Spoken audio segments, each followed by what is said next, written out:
আবির, এই মুহূর্তে কমলাপুরে কি পরিস্থিতি দেখছেন এবং যাত্রীদের ভিড় কেমন দেখছেন? যাত্রীদের কোনো ভোগান্তি আছে কিনা জানাবেন।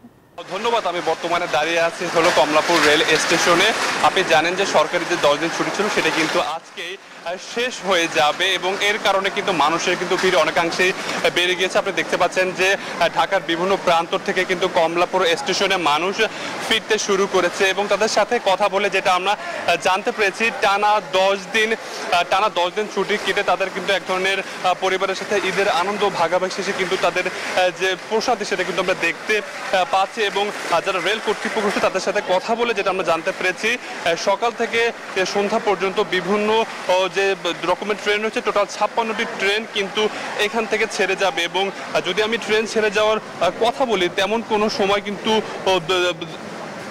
ট্রেন সবগুলো ট্রেনে কিন্তু যথাসময় সবগুলো ট্রেনে কিন্তু যথাসময় ছেড়ে গিয়েছে, কিন্তু শুধুমাত্র একটি ট্রেন যেটা হলো রংপুর এক্সপ্রেস সেটাই কিন্তু 1 ঘন্টা বিলম্বে ছেড়ে যাবে। তবে আপনাদেরকে আরেকটু আমি তথ্য দিয়ে রাখতে চাই, সেটি হলো যে এবার যারা ঢাকায় ফিরছে তারা কিন্তু একটা দুশ্চিন্তা নিয়েই ঢাকায় ফিরছে বলা যেতে পারে। সেটি হলো করোনার দুশ্চিন্তা। আপনি জানেন যে বাংলাদেশের সাম্প্রতিক সময় কিন্তু বাংলাদেশের করোনা নতুন ভেরিয়েন্ট দেখা দিয়েছে। এর ফলে কিন্তু স্বাস্থ্য মন্ত্রণালয় কিন্তু কিছুটা যারা সাধারণ মানুষ আছে তাদের কিন্তু স্বাস্থ্য ঝুঁকি অবলম্বন করতে বলা হয়েছে, কিন্তু আমরা এখানে এসে যেটা দেখতে পাচ্ছি সেটি হলো যে অধিকাংশ মানুষ কিন্তু তেমন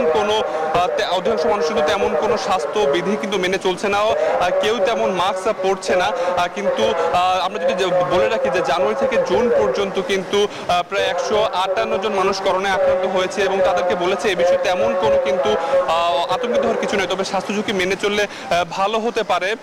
তো কমলাপুর রেলওয়ে স্টেশন থেকে কিন্তু আমার কাছে এই তথ্য ছিল। আমরা এখন সরাসরি চলে যাব রাজশাহীতে।